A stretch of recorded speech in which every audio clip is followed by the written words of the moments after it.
नमस्कार। आप देख रहे हैं क्वालिटी लर्न पॉइंट। अभी तक हमने साइकोलॉजी सेक्शन कवर कर दिया है पार्ट 1 में, और अभी एसएसटी सेक्शन हम देखेंगे और जी के सेक्शन इसमें पार्ट 2 में हम देखने वाले हैं। अभी जहाँ तक मैं समझ पा रहा हूँ, पेपर इस बार बहुत ज़्यादा टफ नहीं था और बहुत ज़्यादा इजी भी नहीं था। ठीक ठीक पेपर था, आराम से आपके पास 100 तक स्कोर आपका आराम से बन जाएगा। और एसएसटी सेक्शन आप देखिए तो बिल्कुल डायरेक्ट क्वेश्चन थे, हमने मैक्सिमम कवर आपके किए हैं। तो आप मिलान कर लीजिए जब तक ऑफिशियल आंसर की नहीं आती। और पेपर, अगर हम साइकोलॉजी सेक्शन की बात करें तो उसका मैं डिस्क्रिप्शन में लिंक देता हूँ पार्ट 1 का, उसको भी आपने एक बार क्रॉस चेक कर लेना, देख लेना कितने आपके बने। 91 की अगर हम बात करें, what is the name of the Indian oldest civilization? सभी को पता आपके पास है, हड़प्पा सभ्यता है। बाकी तो कोई आपके इसमें सिविलाइजेशन की जब बात की जाती है तो बाकी तो आपके आता नहीं है।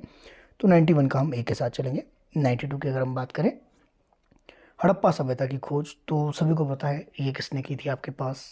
दयाराम साहनी द्वारा हड़प्पा सभ्यता की थी। तो ये 1921 ऑप्शन जो फर्स्ट है बिल्कुल आपके सही होगा। मौर्य साम्राज्य का सबसे महान शासक आपके कौन है? 93 आप देखेंगे तो आप सभी को पता है आपके पास अशोक इसमें महान शासकों में आपके माना जाता है। मौर्य साम्राज्य का पूछा है तो जाहिर सी बात है अशोक ही आपके इसमें आएगा। तो 91 का भी ये आप लेकर चलेंगे। नेक्स्ट, भारतीय नेपोलियन किसे कहा जाता है? Who is called the Indian Napoleon? तो ये भी आपको पता होगा, बहुत इजी क्वेश्चन डायरेक्ट आपके पास। समुद्रगुप्त को भारत के नेपोलियन कहा जाता था। प्रारंभिक भारत का सबसे प्रमुख धर्म सूत्र या विधि ग्रंथ किसे कहा जाता है? What is the most important religious sutra and legal text of early India? एक चीज़ याद रखना, यहाँ पे जो मैं प्रश्न आपको बताऊंगा ऐसा नहीं कि सारे के सारे सही हो गए, मैं अपनी ओर से बता देता हूँ जितने मुझे मिल पाए हैं, जितना मुझे पता है। इंसान से गलतियाँ हो जाती है, कई बार आपके ऑप्शन गलत भी आपके निकल जाता है। तो ऑफिशियल आंसर की का फिलहाल आप वेट करेंगे, वैसे आप मैच कर लीजिए। प्रारंभिक भारत का सबसे प्राचीन धर्म सूत्र की अगर हम बात करें तो ये आपके मनुस्मृति को आपके माना जाता है। तो ऑप्शन जो फर्स्ट है बिल्कुल सही होगा अकॉर्डिंग टू मी। मनुस्मृति में जो है विवाह के कितने प्रकार आपके जो है होते हैं, ये आपके जो माने जाते हैं 8 आपके हैं। तो ऑप्शन जो आपके पास 96 करेगा, सी बिल्कुल आपके सही हो जाएगा। नेक्स्ट, महाभारत का युद्ध किस स्थान पर हुआ था? It which place did the war Mahabharat take places? तो आपके पास यहाँ पर अगर देखें तो 97 में आपके पास ऑप्शन जो बी है कुरुक्षेत्र, ये जाना ही आपके पास इसके लिए जाता है। सांची का स्तूप कहाँ है? अशोक द्वारा इसको बनाया गया था। और सांची का स्तूप आपके कहाँ लोकेट करता है, प्रश्न ये पूछा गया है। तो ये भोपाल में आपके आता है। तो ऑप्शन जो फर्स्ट है। भगवान महावीर का जन्म आपके कहाँ हुआ, ये कब हुआ था एक्चुअल में? तो यहाँ पर अगर आप देखिए तो आपके पास ऑप्शन जो 99 का बी है, 599 BC। तो ऑप्शन बी बिल्कुल सही हो जाएगा। संसार दुखों का घर है, ये शब्द किसके हैं? The word is famous of सोरो हु सेड दिस वर्ड, ये कोटेशन के तौर पर हम देखेंगे। तो ये किसने कहा था? आपके पास ऑप्शन दिए गए हैं। तो क्वेश्चन नंबर 100 की अगर हम बात करें तो महात्मा बुद्ध कहते थे कि संसार क्या है? दुखों का घर है, और दुखों का जो है निवारण आपके किया जा सकता है अष्टमार्ग पर चलकर, ये आपके महाबुद्ध ने आपके कहा है। भारत में इस्लाम धर्म की शुरुआत किसने की? मोहम्मद बिन कासिम। ऑप्शन फर्स्ट बिल्कुल सही। सम्राट अकबर की राजधानी इसमें से नहीं थी। जहाँ तक मुझे पता है लाहौर आपकी राजधानी रही है, दिल्ली रही है, फतेहपुर सिकरी रही है। तो एक जो मुल्तान है इसमें आपके पास अकबर की राजधानी रही है अकॉर्डिंग टू मी। बाकी क्रॉस चेक कर लेना। पहले सिख गुरु कौन थे? बहुत आसान से प्रश्न है, ऐसे कोई क्वेश्चन नहीं है जो हमने क्लास के अंदर कवर नहीं किए, सारे क्लास में कवर किए। गुरु नानक देव संस्थापक माने जाते हैं। मुगल वंश का संस्थापक कौन था? तो हम जब स्टार्ट करते हैं तो बाबर से ही करते, BHAJS, सभी को पता है, ये शॉर्टकट आपके इसका यूज़ करते थे। अगला प्रश्न, अकबर ने आपके पास तीर्थकर कब समाप्त किया था? ये 1563 की आपकी बात है। ऑप्शन जो फर्स्ट इसमें सही होगा। थोड़ा सा क्वेश्चन आपके ब्लर है। When did India's first war of independence take place? तो ये 10 मई की बात है। मेरठ से आपको ये देखने को मिलता है, जो ऑफिशियली आपके अनाउंस किया गया था। नेक्स्ट है आपके पास, when did the great depression start in the world? यानी कि विश्व में जो आर्थिक मंदी है, ये रिपीटेड क्वेश्चन है, ये देखने को मिलती है 1929 में। Option B. Which is the national language of India? तो अगर हम देखें तो राष्ट्रभाषा जो भारत की है, हम किसको मानते हैं? हम हिंदी और इंग्लिश वैसे दोनों को मानते हैं, पर हिंदी को हम राष्ट्रभाषा के रूप में आपके स्वीकार करते हैं। तो पहले हम इसको हिंदी आपके कहेंगे।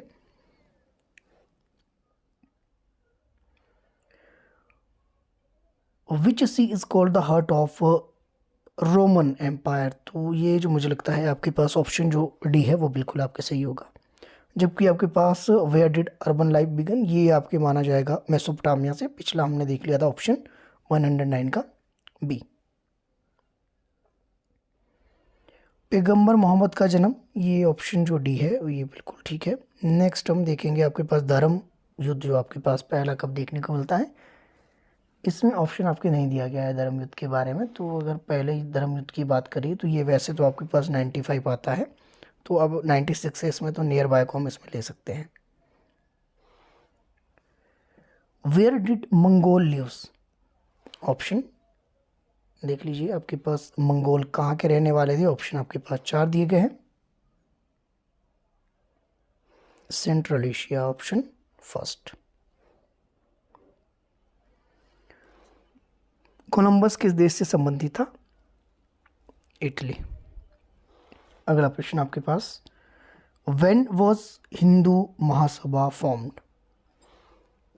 हिंदू महासभा का गठन आपके कब हुआ था, तो ये पता होगा 1915 की बात है, बिल्कुल आपके सही होगा। What was the age of voting rights in the first general election, यानी कि प्रथम आम चुनाव में मताधिकार की आयु आपकी कितनी बताई गई थी, कितनी आपके पास थी। ये आपके लिए प्रश्न है। जब आपके पास पहली बार इलेक्शन हुए तो उसमें आपके पास वोटिंग एज आपसे पूछी गई है, तो ऑप्शन आपके पास यहाँ पर दिए गए हैं। यहाँ पर ऑप्शन सी। ये भी पूछा जाता है कब इसको 21 से आपके पास 18 किया गया, तो इसके लिए भी आप प्रिपेयर रहे। नेक्स्ट आपके पास विभाजन से पहले भारत को किस नाम से जाना जाता था। ऑप्शन आपके पास है हिंदुस्तान, भारत, ब्रिटिश इंडिया, इनमें से कोई नहीं। तो सभी को पता है पहले इसको जो हम ब्रिटिश भारत आपके कहते थे, हिंदुस्तान वगैरह ये तो आपके बाद में आए। यानी कि by what name was Indian non before partition, क्योंकि हम सीधे तौर पर ये समझ सकते हैं कि उस समय ब्रिटिश भारत का आपके जो है भारत पर अधिकार था, तो उस करके ब्रिटिश इंडिया इसको हम कहेंगे। ऑप्शन सी के साथ हम जाएंगे बिल्कुल। How many language have constitutional recognisation in India. सभी को पता होगा आपके पास 22 है, पहले ये मूल रूप से 14 थी। सारे वही क्वेश्चन है, क्लासेस में हमने डिस्कस किए हैं, मॉक टेस्ट में सारे कवर किए गए थे। वही है डिस्कवरी ऑफ इंडिया, कितनी बार कहता हूँ आपके पास ये प्रश्न बहुत बार रिपीटेड होता है। इससे आपके पास who is the author of the book the Discovery of India. Option आपके पास यहाँ पर दिए गए हैं, निसंदेह आप इसको किसको कहेंगे, जवाहरलाल नेहरू को कहेंगे। ऑप्शन जो डी है बिल्कुल आपके सही हो जाएगा। When was the first 5 year plan independent in India. तो ये भी सभी को पता होगा 51 में आपका ये शुरू हो गया था, तो इसमें बताने का आपके कुछ नहीं है, बहुत आसान प्रश्न थे, सारे आपके कवर किए गए हैं। नेक्स्ट आपके पास क्वेश्चन देखिए, in which year was there a several famine in India. क्या है आपके पास ये, भारत में किस वर्ष घोर अकाल पड़ा। सीधे आपके पास क्वेश्चन है, भारत में किस वर्ष घोर अकाल पड़ा। Option first, second, third, fourth, क्या आपके पास होगा आपके अकॉर्डिंग। तो घोर अकाल आपके कब पड़ा है, मेरे अकॉर्डिंग तो होगा तो ये 66 के आसपास वैसे जो चर्चा में आया था, लेकिन अब आपके ऐसे एग्जैक्ट है नहीं। तो हम यही कर सकते हैं कि आपके एक पहले ले लिया एक बाद में ले लिया, तो 95 से लेकर 67 के बीच में मेरे अकॉर्डिंग तो ये होना चाहिए। अगला प्रश्न, हरित क्रांति किस क्षेत्र में आई थी। तो ये भी सभी को पता होगा, ये कृषि के क्षेत्र में आपके आई थी। तो ऑप्शन जो डी है बिल्कुल आपके ये सही होगा। पंडित जो जवाहरलाल नेहरू आपके पास हैं, इनको विदेश नीति का जो जनक आपके माना जाता है, तो पहले का ये है। दूसरे में प्रथम गुटनिरपेक्ष आंदोलन, ये सम्मेलन एक्चुअल में ये बेलग्रेड में आपके देखने को मिलता है। फिर है आपके पास शिमला समझौता पर हस्ताक्षर कब हुए थे। When was the Shimla agreement sign, ये थोड़ा सा ट्रिकी क्वेश्चन आपके पास था, जो कि आपको अगर ये पता हो कि हुआ कब था, तो आपको सभी को पता है कब हुआ था। आपके पास भारत और इंडिया के मध्य ये समझौता हुआ था 1972 में, तो 1972 का एक ही ऑप्शन है, तो 2 जुलाई आपके पास सही होगा। Which amendment was formed made to the constitution prevent defection in India. Bharat में दल बदल को रोकने के लिए संविधान में कौन सा संशोधन आपके देखने को मिलता है? तो एंटी डिफेक्शन लॉ की जब भी बात की जाती है 52 अमेंडमेंट ये हुआ था, तो ऑप्शन आपके पास यहाँ पर सी दिया है। 42 अमेंडमेंट आपके कब हुआ है? ये 1976 में। बार बार रिपीटेड क्वेश्चन है, सारे कवर किए गए हैं आपके, ऐसा कोई क्वेश्चन नहीं था जो आउट ऑफ सिलेबस यहाँ पर है। भाषा के आधार पर भारत का प्रथम राज्य आपके पास ये आंध्र प्रदेश आपके बना था। अच्छा, ये पूछा कि कौन कब बना था, तो ये आपके पास 1953 में आपके ये हुआ था पहला। Chipko movement is related to which state? तो ये सभी को पता है उत्तराखंड से संबंधित था, काफ़ी चर्चा में रहा। पेड़ों से चिपक कर जो है पर्यावरण की रक्षा के लिए लोग आए थे। अगला आपके पास है प्रश्न, सुन लीजिए। प्रश्न आपके पास, in which year was the protection of women from domestic violence act passed? घरेलू हिंसा से महिलाओं की सुरक्षा संबंधी अधिनियम किस वर्ष ये पारित हुआ था? ये 2005 में आपके देखने को मिलता है। Protection of women from domestic violence act आपके पास 2005। When is women's day celebrated every year in India? बताने की आवश्यकता है। यहाँ पर अगर हम देखें तो प्रतिवर्ष जो है कब महिला दिवस आपके मनाया जाता है? तो नेशनल अगर हम देखें तो नेशनल तो आपके पास 13 फेब होता है, लेकिन ऑप्शन इसमें 30 है ही नहीं, तो हम इसमें क्या कर सकते हैं? हम इसमें कर सकते हैं आपके पास 8 मार्च, ये इंटरनेशनल में आपके पास आएगा। फिर वैसे इसमें 13 होना चाहिए था फरवरी, अगर आपके भारत में पूछा गया कि भारत में प्रतिवर्ष कब मनाया जाता है, तो नेशनल तो आपके पास इसमें है ही नहीं ऑप्शन में। भाजपा का गठन किस वर्ष हुआ था? प्रश्न आपके पास है, in which year was BJP formed? In which year was BJP form? तो ऑप्शन आपके पास यहाँ पर दिए गए हैं। ऑप्शन आपके पास 1975, 1977, 1980, 1982। तो 1980 आपके पास सही हो जाएगा। When did the politics of आईएस राम गयाराम स्टार्ट? यानी कि आया राम गयाराम की राजनीति कहाँ से शुरू हुई थी, अगर ये पूछा जाए। यानी कि प्रश्न क्या है, आया राम गयाराम की राजनीति किस राज्य से शुरू हुई थी, ऐसे बन सकता है ये वाला प्रश्न। तो हिमाचल है, पंजाब है, हरियाणा है। तो ये हरियाणा में आपके पास है। हरियाणा में 1967 की ये बात है। अगर वैसे ही आपने एक्स्ट्रा एडिशनल इन्फॉर्मेशन याद रखनी होगी, 1967 में क्या हुआ था कि आपके पास विधानसभा के सदस्य थे गयालाल। इन्होंने क्या किया, 2 सप्ताह के भीतर भीतर अपनी जो है पार्टी को इसने जो है बदल दिया। तो 2 सप्ताह के भीतर 3 बार अपनी पार्टी की निष्ठा इन्होंने बदली थी। तो उस करके जो लाला का ये जो व्यवहार हमें देखने को मिला, इसके बाद आपके पास में इसके परिणाम स्वरूप ये आपके पास कहा जाता है कि आयाराम जो गैरान की राजनीति है हरियाणा से आपके शुरू होती हैं। बाद में यहाँ पे आपके राष्ट्रपति शासन तक आपके लग गया था। अगला प्रश्न, when did the Godhra incident happen? यानी कि गोधरा कांड आपके जो है ये कब आपके देखने को मिलता है? 2002 में आपके हुआ था। ऑप्शन जो सी था बिल्कुल सही था। यहाँ पर अगर देखें नाटो आपके पास किस वर्ष, तो 1949 ये हो गया है। फिर शीत युद्ध किन दो देशों के मध्य हुआ? ये आपके पास हुआ था अमेरिका सोवियत संघ। नेक्स्ट है सोवियत संघ का विघटन, ये 1991 आपके पास हो गया है। नेक्स्ट चलेंगे, in which year did the communist revolution take place in India? यानी रूस में साम्यवादी जो क्रांति है ये 1917 में आपके देखने को मिलती है ना। अमेरिका कब एक देश बना? ऑप्शन आपके पास दिए गए हैं। अमेरिका की अगर हम देखें तो ये आपके पास वैसे 1776 को मान सकते हैं हम, क्योंकि ये आपके पास संयुक्त राज्य के तौर पर जो आधिकारिक नाम है ये 1976 में आपके ये देखने को मिलता है। वॉशिंगटन के पहले राष्ट्रपति जो आपके पास बने थे जॉर्ज वॉशिंगटन, ये आपने याद रखना। अगले प्रश्न पर चलेंगे, कंप्यूटर युद्ध किस युद्ध को कहा जाता है? ऑप्शन आपके पास दिए गए हैं। तो ये जो युद्ध है ये जो देखने को मिलता है, प्रथम खाड़ी युद्ध को, द्वितीय खाड़ी युद्ध को, इराक युद्ध को या अफगान युद्ध को। Which was is called computer war? Option दिए गए हैं सारे। फर्स्ट जो ये गल्फ वॉर है इसको आपके कंप्यूटर वॉर के नाम से हम जानते हैं। चीन की मुद्रा का नाम चीनी युआन हो गया ये। नेक्स्ट कौन सा होगा हमारा, भारत और पाकिस्तान के बीच पहला युद्ध, तो ये भी पता होगा 65 सभी को। अंतर्राष्ट्रीय न्यायालय ये आपके हैग में है, वैसे ये नीदरलैंड में आता है, ऑप्शन सी। यहाँ पर आपके पास 145 का अंतर्राष्ट्रीय प्रयास देखिए तो ये 1920 के आसपास की बात है। यहाँ पर पहली बार ये प्रयास आपके देखने को मिल रहा था, बाकी क्रॉस चेक करेंगे आंसर की के साथ। अगला question, how many elements are required to from a state, यानी कि राज्य बनने के लिए कितने तत्वों की आवश्यकता होती है, तो ये 4 आपके रहेंगे। तो ऑप्शन आपके पास जो है कहाँ पर है, ऑप्शन फर्स्ट आपके बिल्कुल ये सही है। पॉपुलेशन होनी चाहिए, टेरिटरी होनी चाहिए, गवर्नमेंट होनी चाहिए और सॉवरेंटी आपकी देखने को मिलती है, तो 4 आपके रहेगा इसमें। अगला प्रश्न आपके पास है, how many type of citizenship are there, नागरिकता कितने प्रकार की होती है। तो नागरिकता की अगर हम बात करें तो यहाँ पर भारत में नागरिकता एक ही प्रकार की है, भारत की नागरिकता, दोहरी नागरिकता यहाँ पर नहीं है। तो दोहरी नागरिकता नहीं है तो आपके पास क्या कहेंगे हम कहेंगे इसको ऑप्शन फर्स्ट।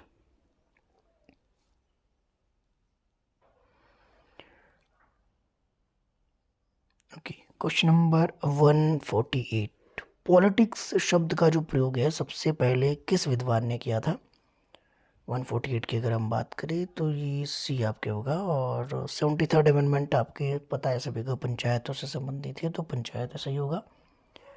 150, भारत में वर्तमान समय में कितने राज्य आपके पास हैं, तो सभी को ये भी पता होगा कितने हैं, 28 आपके देखने को मिलते हैं।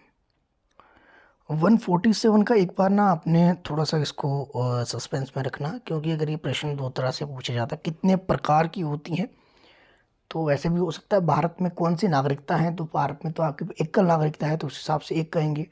बाकी दोहरी भी आपके पास हो सकती है, जन्मजात भी होती है, स्वाभाविक भी आपके होती हैं, तो उस हिसाब से ये ऑप्शन बी भी हो सकता है। अब ये कैसे प्रश्न पूछा गया इसमें क्लियरिटी आपके वैसे नहीं है। तो अगर ये पूछा जाता कि अर्जित करने के कितने प्रकार है, कितनी तरह से खो सकते हैं, फिर अलग तरह के इसमें ऑप्शन मिल सकते थे, तो इसको थोड़ा सा सस्पेंस में आपने रखना है। अब कर लेते हैं जीके सेक्शन। जीके सेक्शन में आपके पास राष्ट्रीय ध्वज का संवैधानिक नाम, वैसे तो उसको राष्ट्रीय ध्वज ही आपके कहा जाता है संवैधानिक तौर पे, लेकिन तिरंगा प्रचलित है तो उस मेरे हिसाब से तो इसमें तिरंगा लगाया जाएगा। पर अगर हम कॉन्स्टिट्यूशन के हिसाब से देखें तो कॉन्स्टिट्यूशन में तिरंगा नहीं कहा गया है, तो कॉन्स्टिट्यूशनल इसको राष्ट्रीय ध्वज कहा गया है। तो अगर मुझे लगे, अगर हम वैसे आम बोलचाल में देखें तो तिरंगा इसको हम कहेंगे, लेकिन संवैधानिक पूछा है तो मुझे लगता है कि शायद ऑप्शन बी के साथ हमें जाना चाहिए, इसमें कन्फ्यूजन आपके रहेगा। क्वेश्चन नंबर 32, प्रत्यक्ष लोकतंत्र किस देश को आपके पास कहा जाता है। प्रत्यक्ष लोकतंत्र आपके देखने को मिलता है स्विट्जरलैंड में। इसमें गलत होने की संभावनाएं बहुत ज़्यादा हैं, तो थोड़ा सा ध्यान रखें।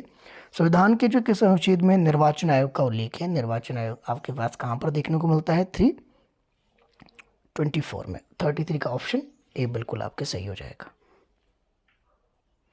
अगला प्रश्न, वातावरण का जो है विकास का वातावरण पर क्या प्रभाव पड़ता है। तो विकास का आपके प्रभाव सकारात्मक भी पड़ सकता है, नकारात्मक दोनों पड़ सकता है। नकारात्मक पड़ेगा जैसे इन्वायरमेंट को आपका नुकसान होगा, सकारात्मक कैसे होगा, चीज़ें और आसान आपकी होती जाएगी, टेक्नोलॉजी अडॉप्ट होगी, सुविधा आपके पास हो सकती है।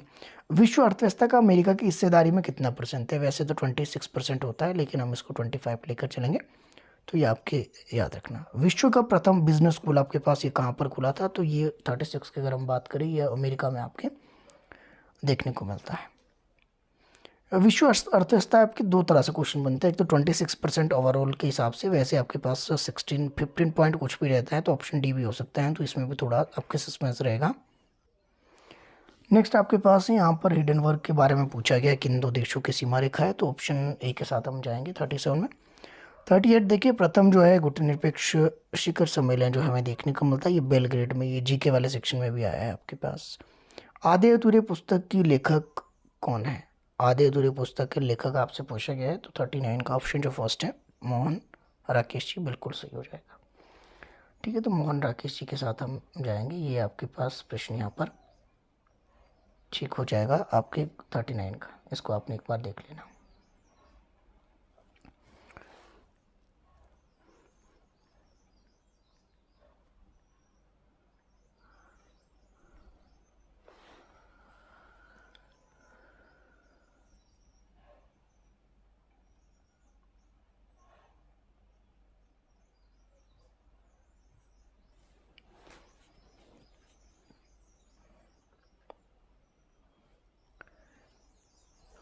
कांग्रेस के किस अधिवेशन में पूर्ण स्वराज का लक्ष्य रखा गया था? क्वेश्चन नंबर 40 का आपके लाहौर अधिवेशन हुआ था दिसंबर में आपके जाकर। अखिल भारतीय किसान सभा के प्रथम अध्यक्ष कौन थे? 41 अखिल भारतीय किसान सभा के, ये 41 का सी आपके जाएंगे। 42 की अगर देखें हम बात, 10 मई 1857 ईस्वी को सिपाही विद्रोह कहाँ पर ये आरंभ हुआ था? 42 में आप देखिए तो ये मेरठ से आपके शुरू हुआ था। ये डबल बार क्वेश्चन आपके हैं, सारे क्वेश्चन करवाए गए थे। इतने आसान है कि मुझे कहीं सर्च करने की आवश्यकता ही नहीं पड़ी। मुस्लिम लीग की स्थापना कब हुई थी? ये 1906 में। कांग्रेस के 1929 के अधिवेशन की अध्यक्षता किसने की थी? ये जवाहरलाल नेहरू की बात है। 44 की अगर देखें तो बी। पंचायती राज की स्थापना सबसे पहले किस राज्य में हुई थी? पंचायती राज व्यवस्था आपके राजस्थान से 1959 में। नागौर एक जिला था इसका, वहाँ से शुरुआत हुई थी। सारे कवर किए हमने क्लास में। अगला आपके पास से लालू जी नामक ज्योत हिमाचल प्रदेश के किस जिले में है? तो 46 का अगर हम देखें लाहौल स्पीति में ये देखने को मिलती है। गिरी नदी किस पहाड़ी से निकलती है? कुफर की चोटी जो है 47 का, ये शिमला में आती है कुफर चोटी। पद्म संभव जो नाम किस झील से आपके जुड़ा है? पद्म संभव और तारा ये दोनों आपके कहाँ से जुड़े हैं? तो ये रिवाल्सर से। ये दो टापू के रूप में आपके जाने जाते हैं, तो उस करके ये इंपॉर्टेंट है। हिमाचल प्रदेश के किस जिले में यूरेनियम भंडारों का हाल ही में पता चला है? 49 के अगर हम देखिए तो ये दो तरह से आपके क्वेश्चन है। हाल ही के हिसाब से पूछा है तो फिर हमीरपुर हम लगाएंगे, वैसे तो आपके ये ऊना भी है। तो अब ऊना में आपके पास इसको लगाए या ना लगाए, मुझे लगता है कि किस जिले में यूरेनियम भंडारों का पता चला है करंट के हिसाब से, तो होना तो हमीरपुर चाहिए, बाकी वेट करेंगे। मोहना कहाँ का प्रसिद्ध लोकगीत है? मोहना बिलासपुर का है। भूरी सिंह संग्रहालय पता लग गया सभी को भूरी सिंह के बारे में, कहाँ पर है? 51 का अगर हम बात करें तो ये चंबा में है। प्राचीन काल में कांगड़ा को किस नाम से जानते थे? नगर कोट भी आपके कहा जाता था। 52 में त्रिगत भी कहा जाता था। ये आपके नगर कोट, भीम कोट, ये त्रिगत, ये सारे कांगड़ा के प्राचीन नाम थे। मंडी का विक्टोरिया ब्रिज किस वर्ष बनाया गया था? अभी पीछे इसको रिटायर कर दिया है, अब तो इसको विक्टोरिया ब्रिज को। 53 की अगर हम बात करें तो ये आपकी 1877 में आपके देखने को मिलता है, जिस समय आपके पास दरबार आपके दिल्ली दरबार का आयोजन आपके किया गया था। तो ये भी बड़ा इम्पोर्टेंट है। हिमाचल प्रदेश का सबसे बड़ा औद्योगिक शहर है कौन सा आपके देखने को मिलता है? तो ये सोलन। सोलन में भी बद्दी। 55 में छंब किस जिले का लोक नृत्य है? तो वैसे तो ये चंबा और किन्नौर दोनों में आता है, अब क्योंकि आपके पास छांग एक पेय भी है वो किन्नौर का है, तो उस करके शायद पेय को आपके पास किन्नौर कंसिडर कर सकते हैं। जबकि जो जब लोक नृत्य जब पूछा गया है तो ये चंबा और किन्नौर के दोनों रीजन में एक्चुअल में है। तो मैं जो कहूँगा मेरे हिसाब से तो चंबा के साथ जाना चाहिए था इस क्वेश्चन में। हिमाचल प्रदेश के बिलासपुर नामक स्थान पर रंग महल का निर्माण ये विजय चंद द्वारा आपके करवाया गया था। तैमूर के आक्रमण के समय हिंडोर का जो शासक आपके कौन था? तो तैमूर के समय की अगर हम बात करें तो ये अमरचंद आपके बिल्कुल सही होगा। ठीक है, तो 57 की अगर हम बात करें तो 57 का जो बी है मेरे हिसाब से ये होना चाहिए सही। पहाड़ी राज्यों में अपनी स्वतंत्रता खोने वाला अंतिम राज्य, वैसे तो कुल्लू लगता है लेकिन ये कांगड़ा है। गलत भी हो सकता है, ऐसा नहीं है। जो मैं क्वेश्चन आपको बताऊंगा वो सारे सही होंगे, जितने मुझे पता है मैं अपनी ओर से बता रहा हूँ, अपनी ओर से मैं सॉल्व कर रहा हूँ। बाकी आप अपनी प्रतिक्रिया कमेंट सेक्शन में दे सकते हैं। अगर आपको लगता है कोई क्वेश्चन गलत है तो करेक्ट आंसर के आप जो है कमेंट्स साथ में कर सकते हैं। हरिचंद किस राज्य का शासक था? अगर 59 की हम बात करें तो हरिचंद जो आपके पास ये महलोक होना चाहिए मेरे हिसाब से। हिमाचल प्रदेश की जो है पब्बर घाटी को किस अन्य नाम से हम जानते हैं? तो क्वेश्चन नंबर जो 60 है मेरे हिसाब से तो होना चाहिए रोहड़ू के आसपास ये पब्बर घाटी आपके देखने को मिलती है। बाकी तो ये वाले तो है नहीं वैसे, तो ऑप्शन मेरे हिसाब से 1 होना चाहिए। तो अगर आप HPTET की प्रिपरेशन कर रहे हैं तो क्लासेस के लिए जो है 2025 की अगर हम बात करें उसके लिए जुड़ने के लिए आप मुझे व्हाट्सएप पर मैसेज कर सकते हैं 9817783916। मैक्सिमम मैं ये कहता हूँ साइक्लिक सेक्शन, SST और GK को अगर मैं टोटल मिलाऊँ लगभग मुझे जितना यहाँ पर आइडिया लग पाया 60 से 70 क्वेश्चन आपके डायरेक्ट वो आए थे जो हमने क्लासेस में कवर किए थे ऑनलाइन क्लासेस में रिकॉर्डेड बैच में। ये वही क्वेश्चन थे, नोट से आपके पास आए थे, डायरेक्ट क्वेश्चन आपके जो है मॉक टेस्ट से आपके देखने को मिले। बाकी एचपी टेट की प्रिपरेशन के लिए आप चाहे तो यहाँ पर मेरे साथ बने रह सकते हैं। जैसी ऑफिशियल आंसर की आती है वो भी आपको इस चैनल के माध्यम से प्रोवाइड की जाएगी। साथ में आपके पास रिजल्ट की कोई अपडेट है वो आपको सारी जानकारी यहीं पर अप टू डेट आपको मिलेगी। अगले फॉर्म आपके कब भरे जाएंगे वो सारी जानकारी आपको मैं यहीं पर प्रोवाइड करवाता रहता हूँ, तो उसके लिए भी आप मेरे साथ यहाँ पर बने रह सकते हैं। क्वालिटी लर्न पॉइंट के साथ बने रहने के लिए आप सभी का तहे दिल से बहुत बहुत धन्यवाद।